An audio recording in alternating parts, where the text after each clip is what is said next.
far enough for most people there, so they got to talk.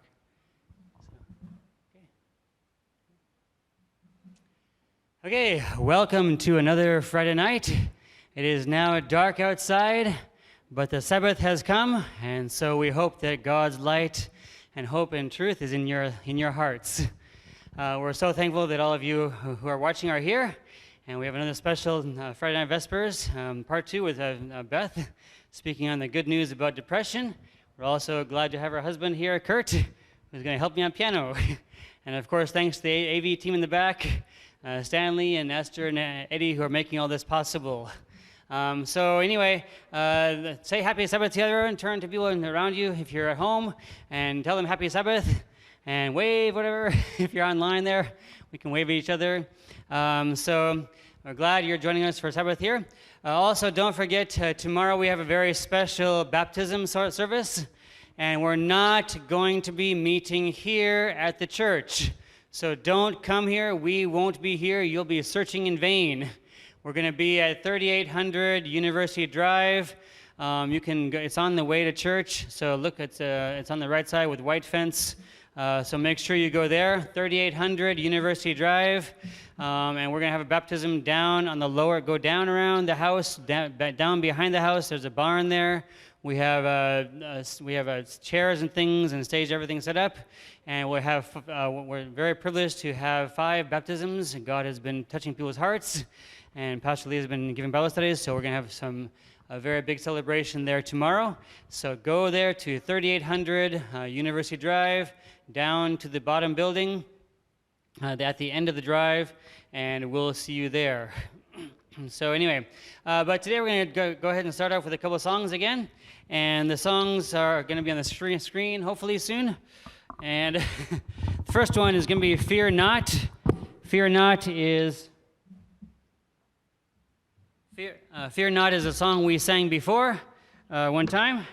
Hopefully you remember it. And if you are at home there, as most of you are, look at the X's. That part is where you're supposed to clap. Okay? So it goes like, fear not. And I'll hit the guitar 2 times. That's when you should clap. I cannot clap and play the guitar at the same time, so you have to clap instead of me. Okay? So this song is talking about fear not because God is with us. In history, there was a famous president, I think Roosevelt, he said, "We have nothing to fear but fear itself." And if a president can say that, how much more can Christians who have God as our protector, how much more can we say that when we go through challenges and difficulties? So that song, Fear Not. And Kurt is going to be joining me. And thank you to Kurt. He had no warning at all, hardly. But he's a brilliant pianist, so we're going to do our best here, and he'll probably be better than me, actually. Anyway. Fear not, for I am with you. Fear not, for I am with you. Fear not, for I am with you, says the Lord. Fear not, for I am with you. Fear not, for I am with you. Fear not, for I am with you, says the Lord.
God always has answers to our difficulties and challenges, so we don't have to be afraid.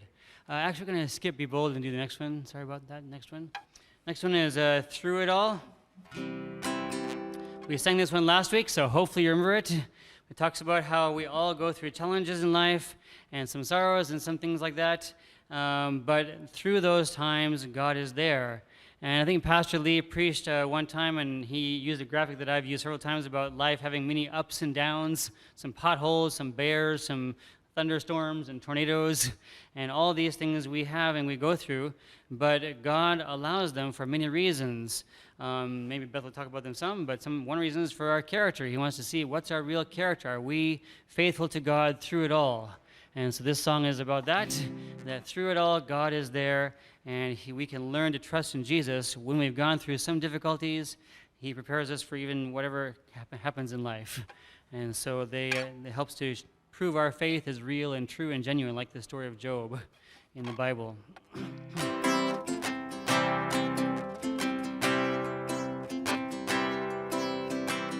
I've had many tears and sorrows. I've had questions for tomorrows. There have been times I didn't know right from wrong.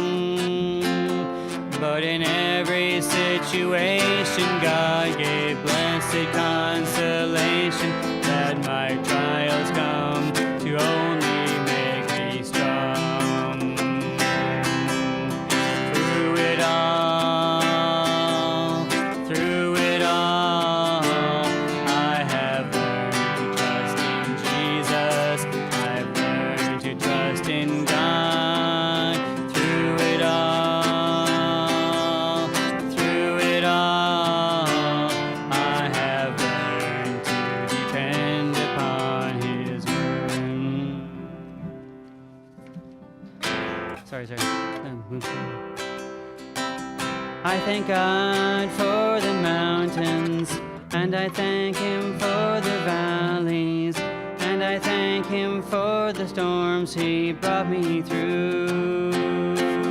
For if I never had a problem, I wouldn't know that He could solve them. I wouldn't know what faith in God could do. Through it all, I have learned to trust in Jesus. I've learned to trust in God. Through it all, I have learned to depend upon His word. Through it all, one more time. Through it all, I have learned to trust in Jesus. I've learned to trust in God. Through it all, I have learned to depend upon His word. I'm sure some of you have gone through some challenges, some crises, and some very difficult times in life, and I have too, as you have. But Ellen White says that when we get to heaven, we will understand why God allowed everything to happen to us that He did. And so through those times when we go through those difficulties, we can focus on Jesus and His beauty and His holiness, and that He loves us, He cares for us, and He wants to bring us through all these things. So if we focus on Him, He can give us joy through even the hardest times. And this next song talks about focusing on God's holiness and His character and trying to become more and more like Him through everything we go through.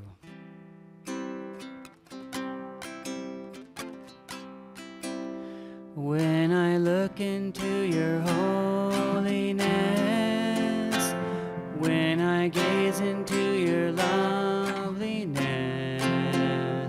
when all things that surround become shadows in the light of you, when I found the joy of reaching your heart, when my will becomes enthralled in your love, when all things that surround become shadows in the light of you, I worship you.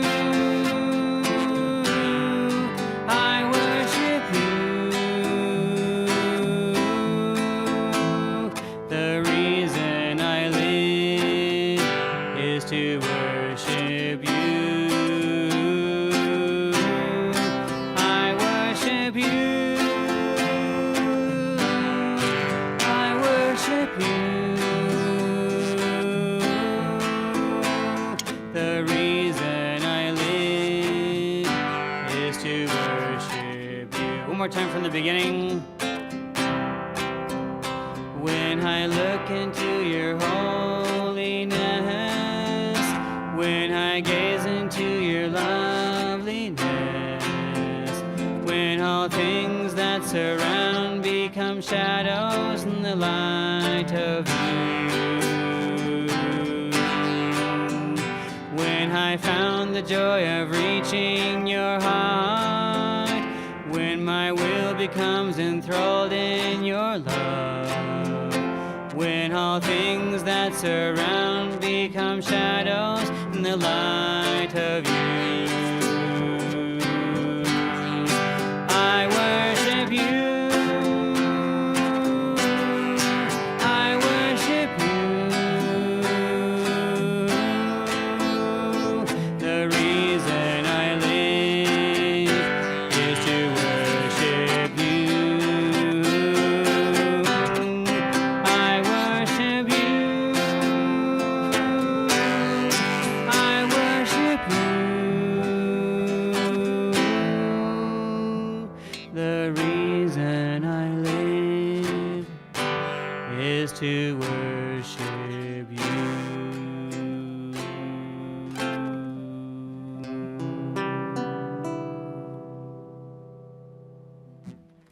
Let's bow our heads for prayer. Dear Father in heaven, you created us, and every good and perfect gift is from the Father. For that reason alone, we should worship you. But there's so many more. Your gifts never end. Your mercies are new every morning, Lamentations says. And so there's always something that we can do something we can find to praise you and to thank you for giving us life.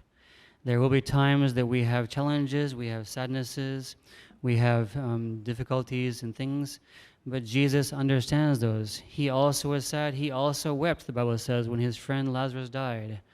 And there are times that God's people throughout history have gone through difficulties. Sometimes they didn't understand them, but they didn't know what the future held, but they did know who holds the future, and that was Jesus. And God has helped them to get through all these challenges. And I pray that as we listen tonight to more wisdom from Beth and her research and her study of God's Word and science, that we'll be able to find new methods and new things that can help us when we go through challenges in these areas, and also when we meet people in this world who are also suffering from depression or different things. There's a world that's dying, a world that's depressed in many ways, many people there, and so we have answers. We have the God who has all solutions for these things. So help us to listen and remember these things so that we can be the best help to those who are in need. I pray these things in Jesus' name. Amen. I want to welcome Beth and Miyashiro again to speak to us on depression and the good news about that.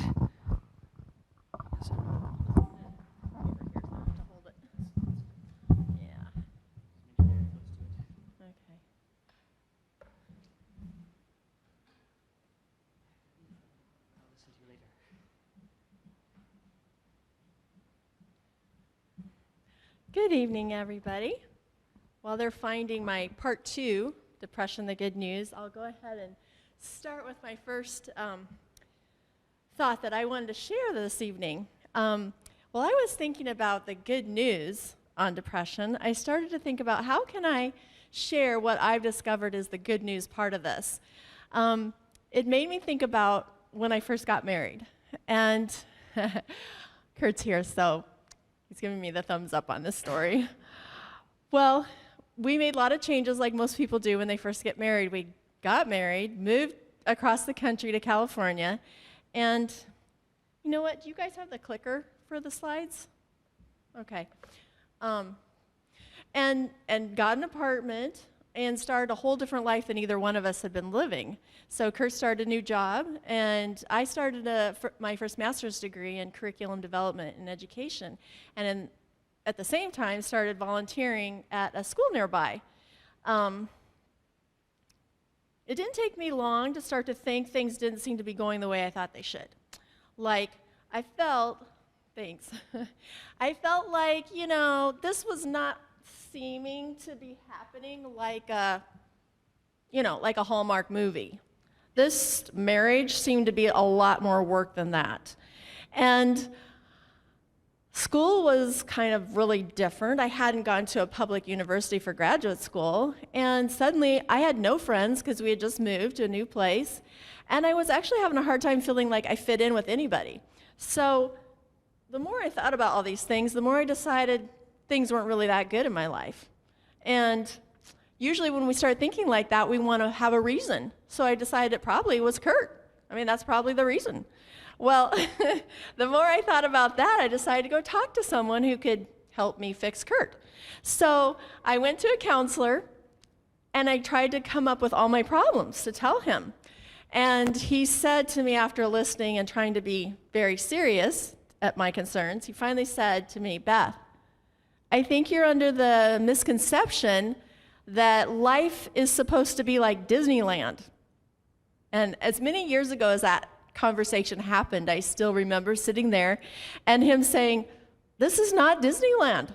It's not going to be wonderful. This is not a Hallmark movie. Life's hard, and it can be a struggle, and that's okay and normal. That was actually news to me. I thought if it was hard, you're doing something wrong. Now, let's see if I can make this go forward. Which one is it? Oh, it's up there? Can you guys move forward? It's not working on this one. Oh, there, finally. So just to review what we talked about last time. So last time, if you weren't here or didn't tune in, we did talk about, depression, what is the definition of it, what are the signs and symptoms if you see somebody that you're concerned about. In my case, I was wondering if I was okay. We talked about what is the difference between grief and sadness, because grief can be connected to depression if you don't move on through those stages. So if you get stuck in it, you still may need help getting out of your grief because it's been now combined with depression. But grief itself is a different thing.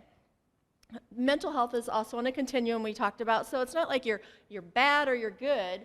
There is kind of this line where a lot of us live right in the center, where we're kind of like okay, and we don't spend a lot of time thinking about making an effort to be good, to be doing well. We're just, like we talked about last time with our physical health, we think if we're not sick, we're fine. But just because you don't have a sickness doesn't mean you are about to break down because you're not taking care of yourself. So one of the things I wanted to really make sure that we understood tonight was what kind of things can we do to create better care, better awareness, and as I keep calling it, that mental immune system. So what kind of actions can we take? I think one of the problems that happens with depression is you just feel so hopeless that it colors how you think, and it colors your lack of ability to do anything. So you don't feel any power or control, and that leads to this real low feeling of, it's worthless, and I'm not worth trying to. Yeah, this isn't working, you guys, so you'll have to click it for me. Yeah, thanks. So I wanted to start with, in the news, we've had a lot about fires going on. So the whole West Coast, since we used to live in California, has had tremendous fires. And now, Kurt and I met working in Colorado. So it's really sad to see now Colorado's having all these wildfires.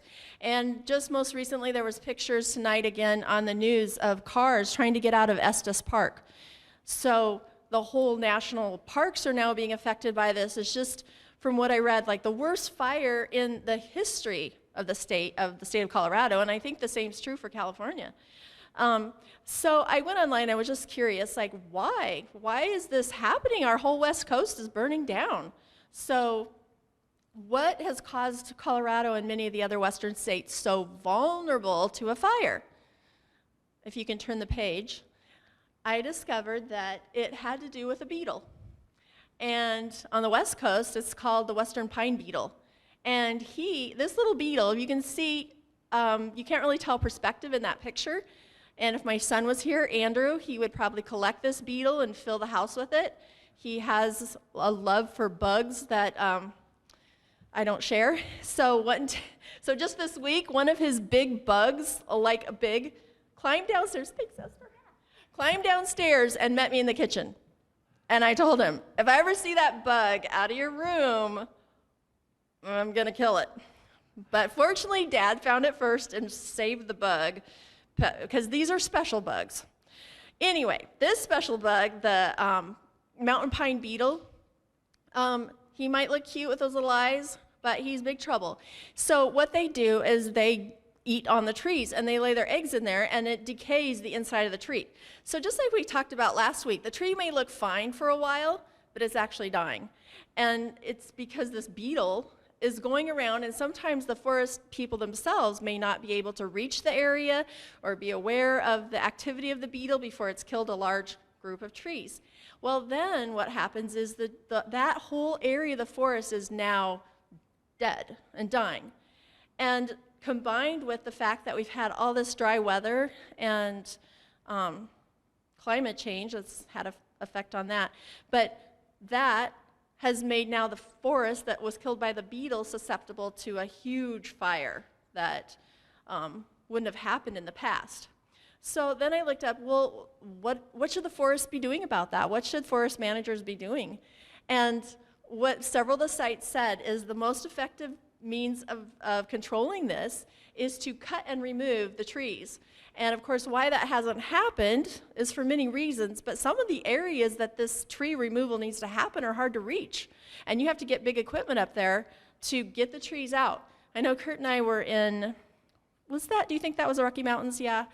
And they were piling up these huge trees into this huge piles all along the road, and I kept thinking, man, what are they doing?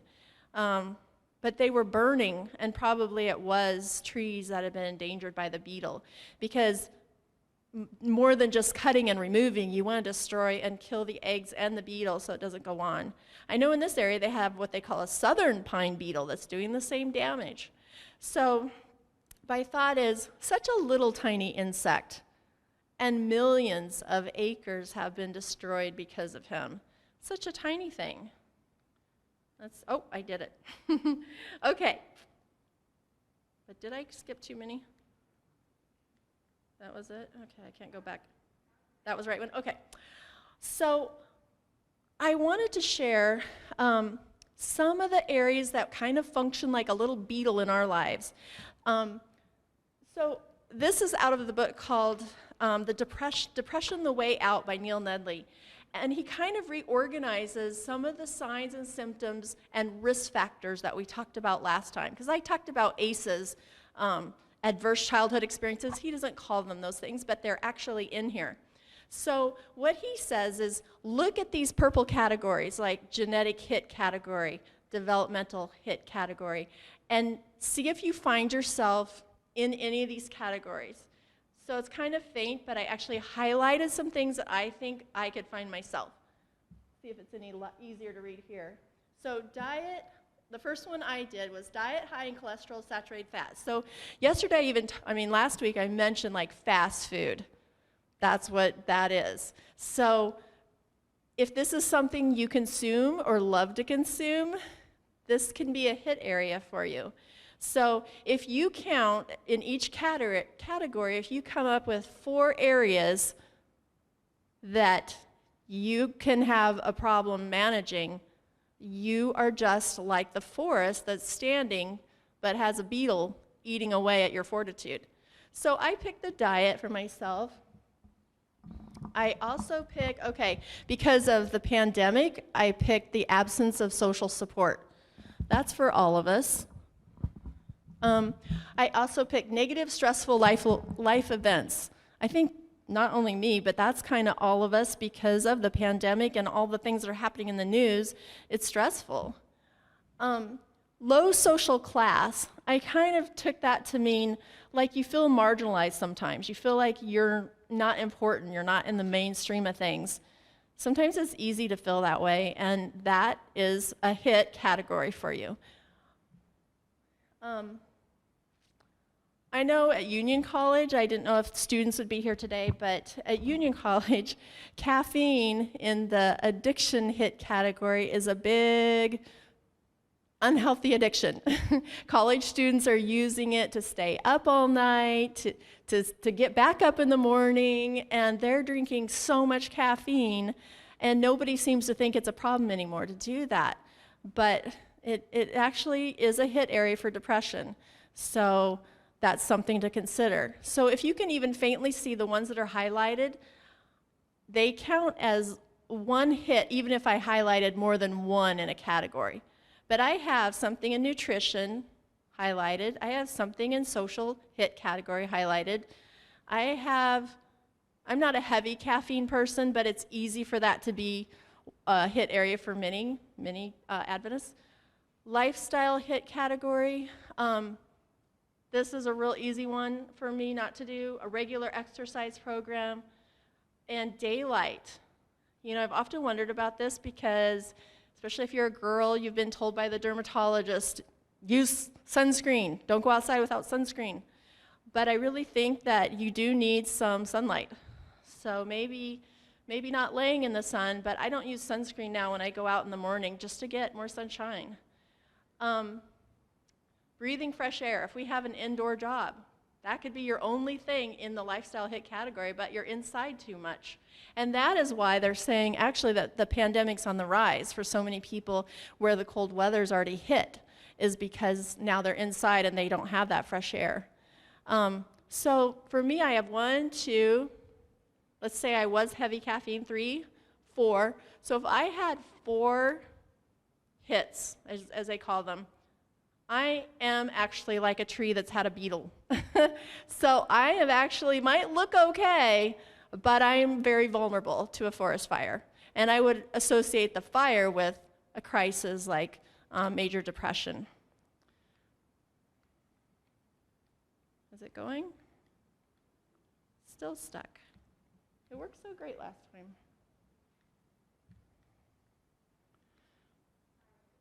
Can you make it go forward for me? Okay, and you can go on. This was just the rest of the categories that didn't show up on the one slide because I couldn't fit them. I think the one in there that I really resonated with was the circadian rhythm. It's so easy if you're a college student, if you're a young mom, whole bunch of good reasons why you may not be getting enough sleep. And you know, they suggest 6+ hours. It's easy not to get that much because I think for legitimate reasons, after you're through studying, you feel like, it's my time, hooray, I can watch a movie or relax. And instead of making your bedtime a criteria for how long you're going to study, I know my college daughter studies, and when she's done, she goes to bed no matter 12 or 1 in the morning. So she's making herself vulnerable in that way. I think that was one of them. Oh, so, yeah, because the other top ones were just a repeat. So go ahead and go to the next slide. Okay, so if the Forest Service says cut and removal is the most effective way of getting rid of the potential for a huge, massive forest fire, and I'm comparing that to our own lives, how can we cut and remove things? As we know from what he said and Neil Nedley said in the book, that we often sustain these hits. And he says, you can have like 3 hits. You may be living with some issues you can't change. Obviously, we know like family history. You can't change that if there's family history of depression. Same with childhood adverse experiences, ACEs. You may not be able to change what happened when you're young. So now you have 2 hits, which makes you vulnerable. Totally not your own fault. But the rest of it could be something you could do. So he says the brain can often sustain hits in 3 categories and still function.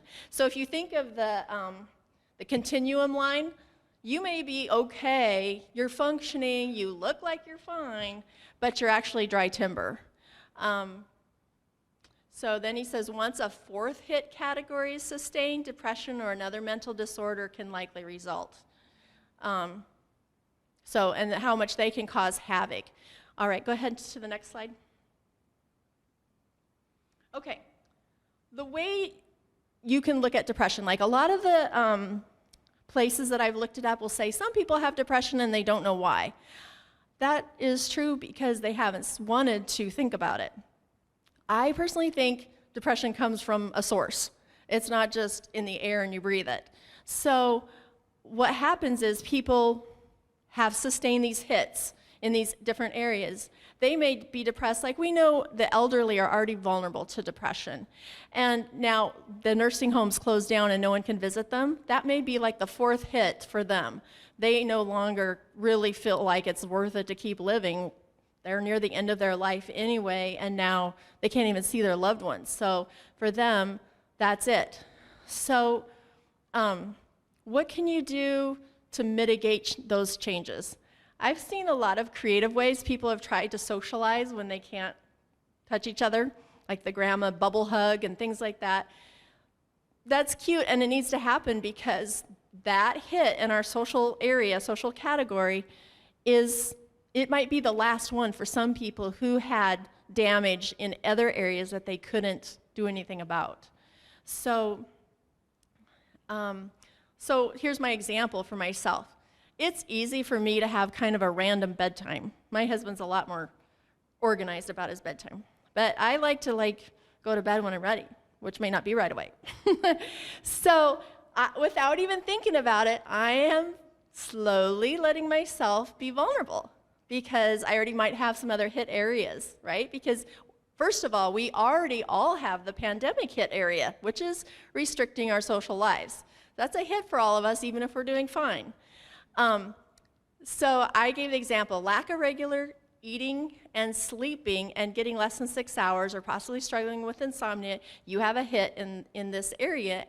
But can I actually mitigate this? So that means, is there something I can do to lessen the damage? Yeah, I could probably come up with a schedule and make myself stick to it. And if I'm not very time conscious, I could set my alarm to my watch or something to beep when it's time to start getting ready for bed. I could have a schedule for bedtime, like these are the things I always do to get ready instead of just being random about it. Believe it or not, that was a new idea for me because I had lived my life pretty much very free-spirited and didn't know that schedules were so important. So, so it was a shock to me to start realizing after visiting with a counselor that maybe I should have a plan on what would get accomplished the following day. And maybe I should think about what time are you actually going to start supper if you're planning to eat it at this time. That really honestly never occurred to me. I just thought when you're hungry, you make supper. That's it. So I already talked about, about the social hit. So last time I mentioned, we're all vulnerable. I think it's easy with depression to say, oh, I'm here because my friends have this problem. What we need to realize is we're here because we're all vulnerable to depression. We live in a world that's broken, and we are actually being affected by the damage that's happened around us. Okay, next slide. Okay. So one of the things I want to talk about was just, okay, so we know we're vulnerable. We know there's beetles out there. What can we do? Best treatment options, short-term and long-term. What's out there? So most of the time, I would say secular professionals will talk about medication, which I'm not opposed to, but the research will show you that that medication needs to probably be combined with other efforts, like therapy, to be most effective. And lifestyle changes. So medication can help get you out of bed if you're so depressed you're not going anywhere, getting anything. It can lift and clear a little bit of the fog, but long term you're going to have to implement other changes. Working to identify underlying causes. So once again, in his book, Neil Ledley says that if we can see where our hit areas are, on every single area that's possible for us to actually manage, we should do something about it. We won't be perfect, but suppose your hit area is you're really not exercising. You can change that, even if you can't change your family history. I think for me, what I had to do is realize it was that important. Like my husband had to tell me, make it your highest priority to do those things, to exercise, because I always felt like that's just kind of a fun thing to do. Like first I should do all these other things and then I'll go for a walk. So again, I think working on depression, the good news, part of it's been for me, is that it's a paradigm shift. You have to think differently about the problem and realize if you were a tree and there are beetles, you need to take action because there is going to be a problem if you don't.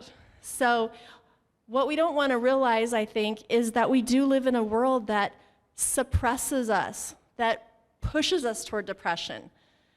And I think in my early days, I felt like that was just a negative thing if you felt down. I felt like that was, who would want to say they're depressed? I mean, that's just saying that you're a failure, so just pretend you're not. Okay, we'll get to that more here. So looking at underlying causes, okay, so I wasn't exercising. My husband wasn't functioning the way I thought, so that was a problem. And all these things, I realized I needed to change how I was thinking, and then I could actually change what I was doing. So work then, when it says working to mitigate or eliminate those causes or risks, every single area, and I can give you a handout if you're interested, that is a hit category for you, work on it. So for people who are very organized and disciplined and don't socialize till everything else is done, you need to actually put it on your to-do list to spend time talking to people, make a phone call, do something where you socially interact, because right now, that's a hit area for all of us. Do something because it's not just a luxury, it's part of your health and mental health. And we know from even Ellen White's writings that it really matters that we work from a preventative point of view, not just after we get sick. So, and the next one I put is counseling using cognitive behavior therapy. This is the whole different mindset that has helped me probably the most, and I think would help a lot of people the most. Cognitive behavior therapy refers to a whole different way of what you're telling yourself. And the book I read is called Telling Yourself the Truth. So a lot of times an incident happens and you think, like, you apply for a job, and you know you're the perfect choice because you know who else applied. At least you believe that. But then you don't get the job. And that's disturbing because someone that you know probably isn't as qualified did get the job. And then, for me, what would happen is I would like, they just don't think I'm any good probably. And, well, maybe that's true. Maybe it would go right from, if it didn't work out, to downhill. And I would tell myself these things like they were facts.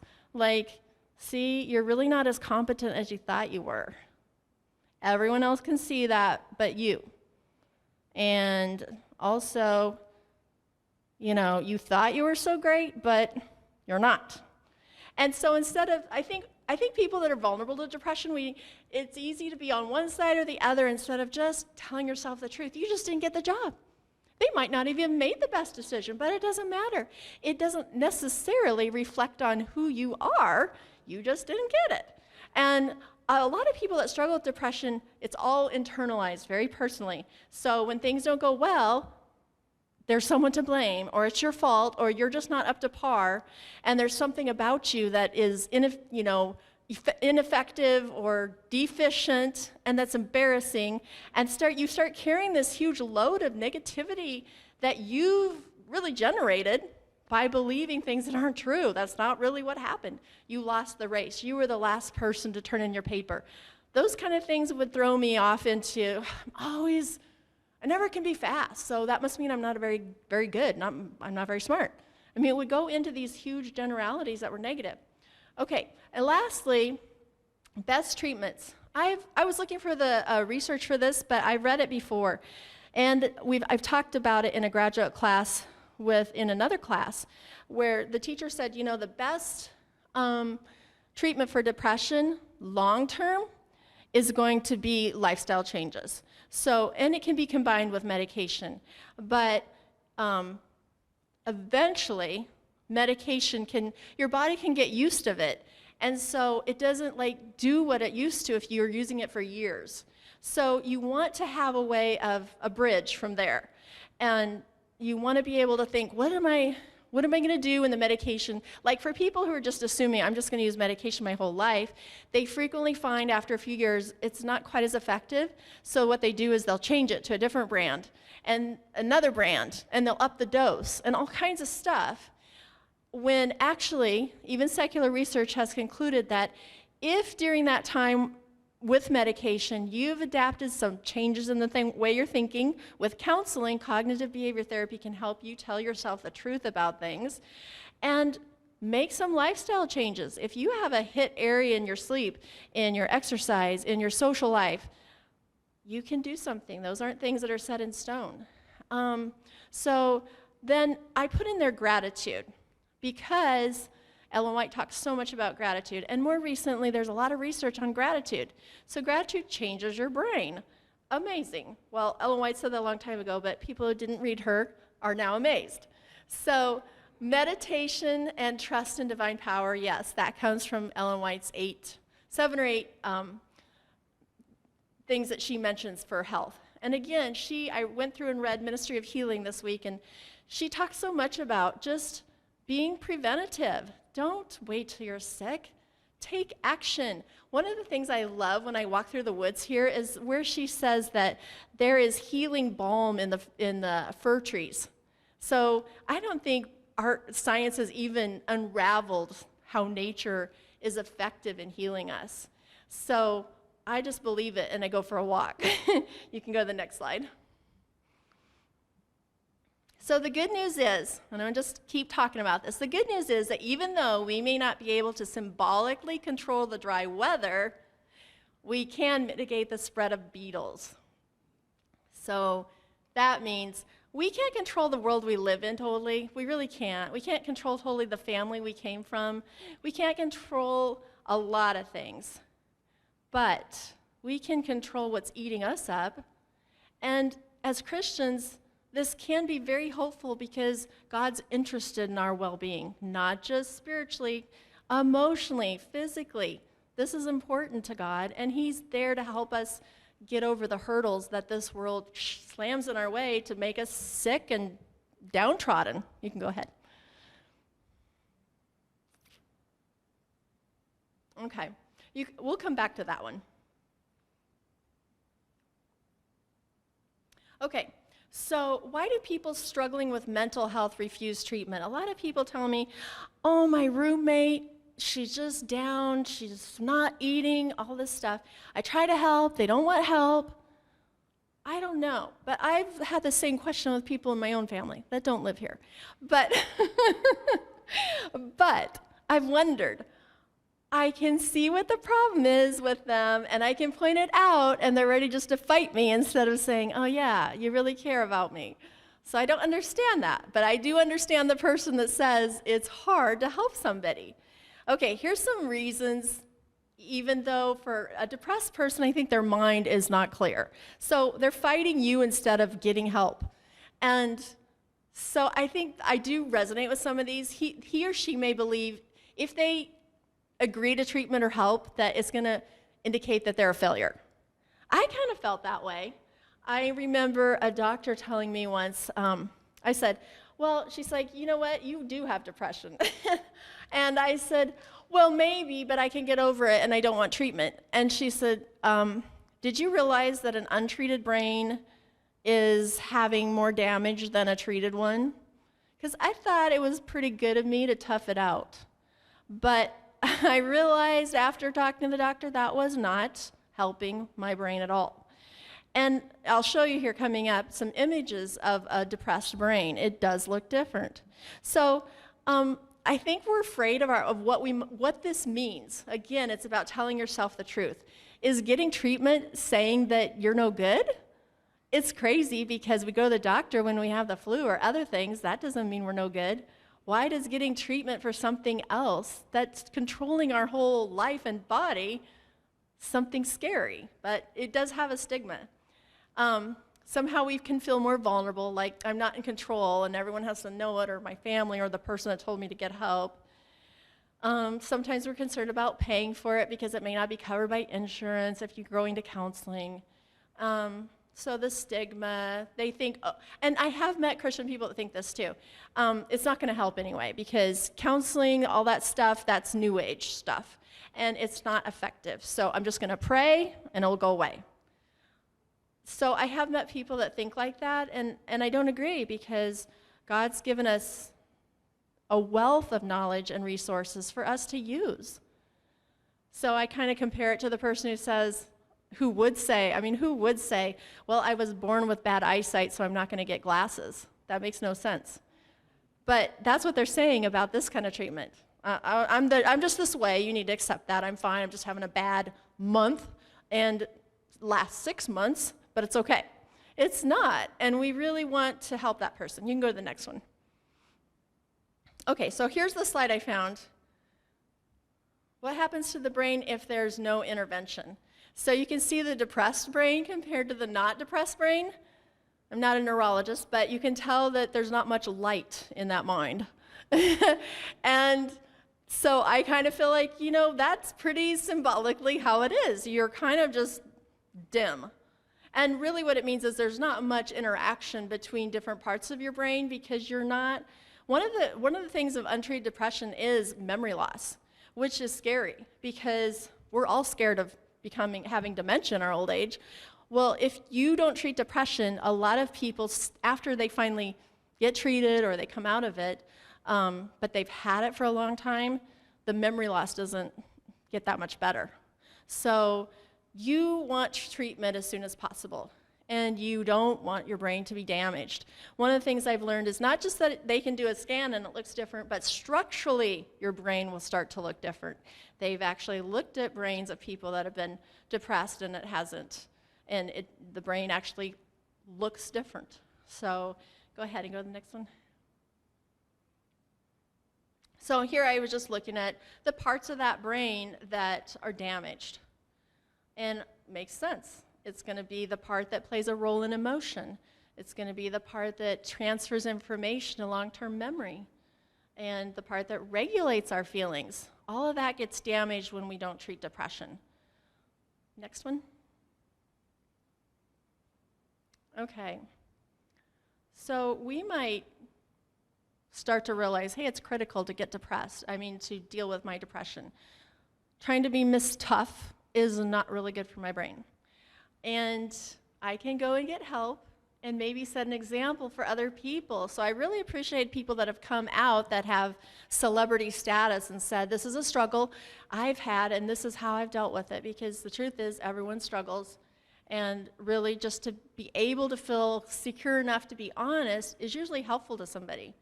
So what can you do now when someone you love says, I thought this was probably some of the better ideas, which is just telling them again how much you care about them. What things have you noticed that have changed in their behavior? So you might have noticed if it's a close family member, they just don't seem their same happy self. You don't have to have big academic terms for it. They just seem to be in their bedroom a lot. They haven't been going to class if they're a college student. They haven't been eating regularly. They seem to be sleeping all day, or maybe they're up all night. Sharing with someone and praying and asking God, how can I communicate how much I care about them? So that this isn't me judging you, it's saying I really am concerned and I really want things to go better for you. Go ahead. So it says, reinforce your love and concern, emphasize that you're there for him or her. Common areas that you might mention that you notice is a depressed person will stop taking care of themselves too after time. Obviously, you'll probably notice their lack of energy, their fatigue. They won't seem as enthusiastic. Those are things you can notice about someone in your family, someone that's a friend, that they know it's honest, that you, as a family member, as someone who loves and is concerned about them, would honestly notice. Mention it to them. Be willing to say it. I think that's another hard thing. We hate people getting frustrated with us and saying, go away. But being brave enough to say, I care enough that I really want you to feel like there's treatment options, and I would help you with those to find the right thing. Go ahead with the next one. Okay, go ahead and go to the next one. I don't know where it went, all the writing for it. Okay, go ahead. It's missing some of them. Okay. I wanted to also tell you about, I went to a lecture on, yeah, that was afterwards. I went to a lecture on depression. And one of the things that really I remembered them saying so much was that making these habit changes are hard work. So realizing that you have a lot of lifestyle things that could maybe change, and knowing you don't feel in the mood to do it all, but you need to, can be, it can be hard, especially when you're depressed. And I kind of think that's why medication can help you get going, can lift the cloud enough for you to start making those first efforts toward a better life. One of the stories that they told, or examples that really that stuck in my mind, was the illustration of a hiker who always took along soda to drink on his hikes. One day he went to a health conference and discovered that maybe it would be better if he drank water. So after that, he went on a hike and he came back, and the first thing he wanted to drink was soda. And the other guy said to him, "Why are you wanting soda? We just learned in this health lecture that we should drink water." He said, "I know, but I still just want soda." "Okay, you're right, I should drink water." So he drank some water. Next weekend, he went for a hike again, and when he came back, again, he did not want water, but he drank water because he knew intellectually it was the right thing and the best thing, even though he didn't feel like it and didn't want it. He chose to do it out of just a pure choice. The third time he went out, he came back, and this time he actually wanted water. And every time I heard that and thought about it, it gave me goosebumps, because I realized that's just us. We don't naturally want what's best for us. We want our French fries every time. We want to stay home and put our feet up. We don't want to go for a walk. We're tired. We have to pick what's right and best, knowing that we actually are vulnerable to the beetle. We have to do what's hard, even when we don't desire it, until we do desire it. And so choosing, and this is true literally too, because choosing better foods to eat may not even invoke your appetite because you're used to other things that weren't so healthy. But choosing to make that lifestyle choice, knowing that what you were eating was creating depression or linking you to it, can be a problem. So every time I think about that, I remember back to the counselor who told me, this isn't Disneyland. Life is hard, and struggle is part of what we all experience. I really thought if you're struggling, you're doing it wrong, because life should be easy, because it'll look that way to me. So I wasn't going to take it if someone said it's just normal for it to be hard. I figured they didn't know what a good life was. But I was wrong. Life is hard, and you have to be intentional about making those choices toward health, toward mental health. Building that immune system takes actual effort towards something you may not desire at first. When Kurt and I were just married 3 years, we went out for a walk, and it was twilight. I think it was even a Friday evening. And as we're walking back, this little kitty came out of the nowhere. We were kind of in nowhere's land. And this little kitty came out of the woods, and he just started meow, meow, meow, meow, meow, following us. And we kind of were afraid to pick it up, because I said, then it will never find its way home. There were houses in the distance, and I figured it just wandered off. Well, this cat was not to be deterred. So we just watched it, and it just followed us. No matter where we went, it followed, and it kept crying until I couldn't stand it, so I picked it up, and then I set it back down like that was going to work. Now the kitty was really following, and there were other kittens in the bushes. We couldn't catch them, so we only had this one, and we walked all the way home with this kitten thinking, what are we going to do, because our apartment doesn't allow cats.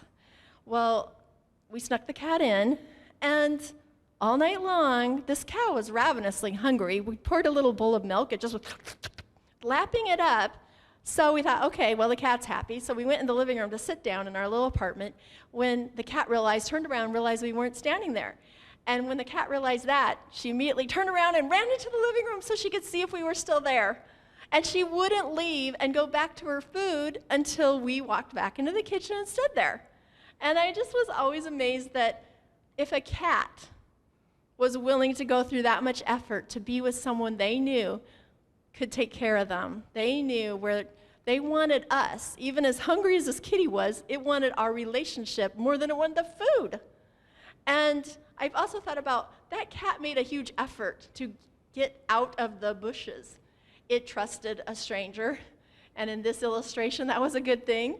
And it followed us, and it wouldn't stop meowing until it got what it needed. It made a huge effort, and I don't know what happened to all the other kitties in the bushes, but sometimes I think about me, and I think, am I like the cat, the little kitty that followed us home, or am I like the kittens in the bushes that don't want to make the effort to get help?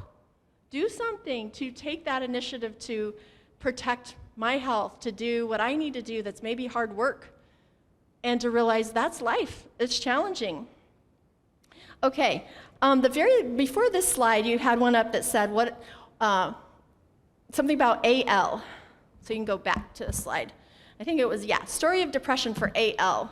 So this person you'll know, but he was actually known for his depression. He said one time, he said, "I am the most miserable man living. If what I feel were equally distributed to the whole human family, there would be not one cheerful face on earth."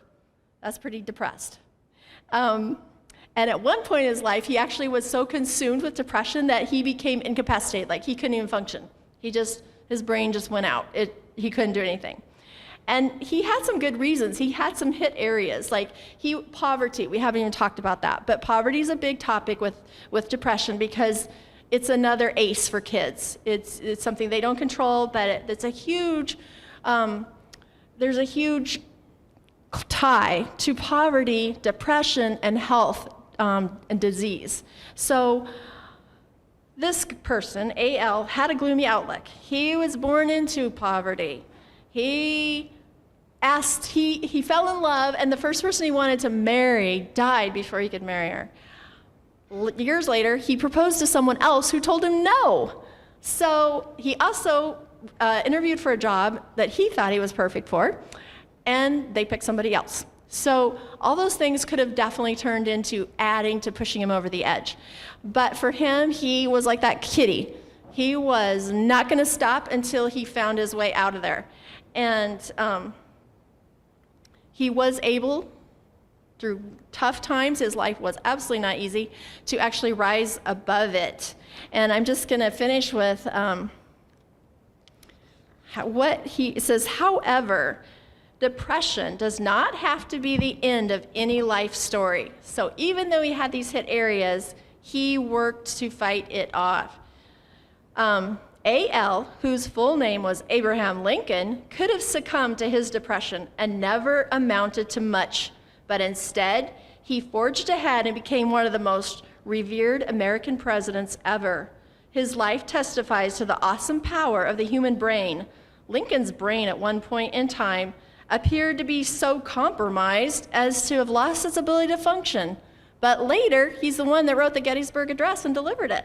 The other person I had on there was WC, and this actually stands for Winston Churchill. He was also struggled with depression. But if you know, the life histories of Abraham Lincoln and Winston Churchill offer hope to us, because Winston Churchill, much as he was living during a really difficult time, was able to stir the souls of Britain in one of its darkest hours. He was remembered as a statesman, an orator, a motivator, leader, are all terms that have applied to one who would well have succumbed to feelings of despondency. So the life histories of both these people can offer us hope that even with hit areas, we can work, and as Christians, prayerfully work for ourselves, our families, those around us who feel the oppression of Satan. Because really, depression is Satan's effective way of making us unable to work for God, unable to function properly. And God is interested in how well we're doing. He wants us to be doing well, and he cares about it. So just because it's been hard, because you have hit areas, doesn't mean that you can't live a life that's still productive. For some of us, it can be a struggle all the time, but it doesn't mean that your life wasn't worthwhile. And I think when we get our thinking correctly, like I had to work on, and realize you can struggle and still have a meaningful life with purpose. That's this life that we have on earth. And it doesn't mean anything about being a failure. It just means that this life is a struggle and it's hard. And that we can consciously, intentionally make those efforts to attack, remove, cut and remove, as they said about the beetle, the areas that we do have control over. Work at them as though your life depended on it, because it does. Go back to that last one of the mountainside. It was the one with a verse on it. It was John 3, verse 2, and it had the mountains. It was before then. Yeah, before then. Right there, yeah. So I wanted to end with this. Dear friend, I hope all is well with you and that you're as healthy in body as you are strong in spirit. John wrote these words to us just as he did back then, and I think we can take comfort that God's interested in this. John knew that God was interested in this.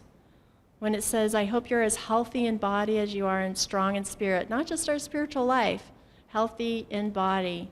This is something that is a challenge that we can prayerfully ask God to help us to take that effort, to do the hard thing that it is, and knowing that God wants to make this happen for us. Is it okay if I end with prayer? Okay.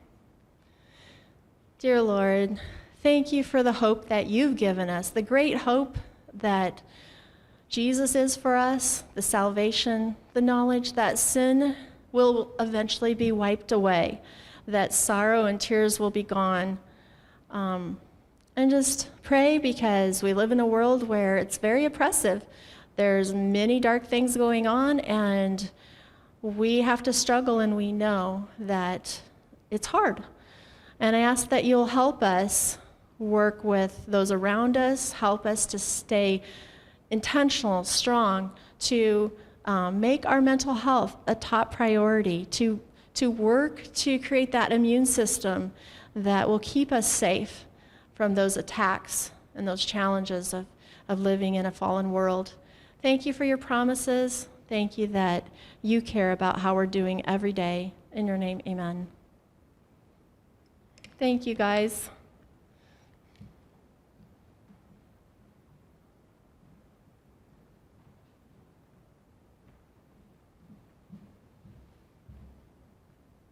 Thank you very much, Beth. So I think this is very useful. I know it actually. So especially I have come across many young people, and now is that depression is not only a lot of young people suffering from depression. University age. And it's very useful. And a lot of time, and actually, so you just like thinking, okay, you are worthless. A lot of time you just put yourself so low, and then you don't really want to try. You just totally give up. But I hear, tonight, so I really actually, so you need a friend, you really need to make intentionally make a choice towards your health, not only mental health, your physical health and whatever. And so I believe in God is actually able, but you yourself really need to step out of that, so this pit, you really need to start, okay, so I really need to think about it, I really need to see who I am, and a lot of times you just like, you have a lot of misconception about yourself. And people still think, okay, you are like that, but you take it more than that, So I really appreciate, So friends, I really hope that you can share this with other people, So we do hope that we can have one time, and people come over here. We can have like a dialogue. It was kind of like if you have any questions, if you have that, So we'll try to find one time, and we'll be.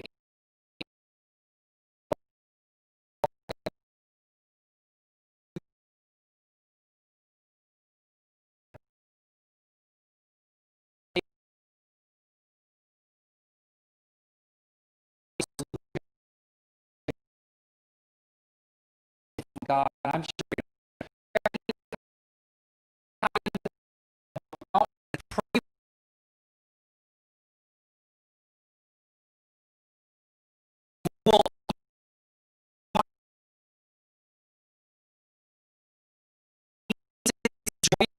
there. No more detail about that, please talk to us online. You can go to Esther, and she's a leader of this program for our church. So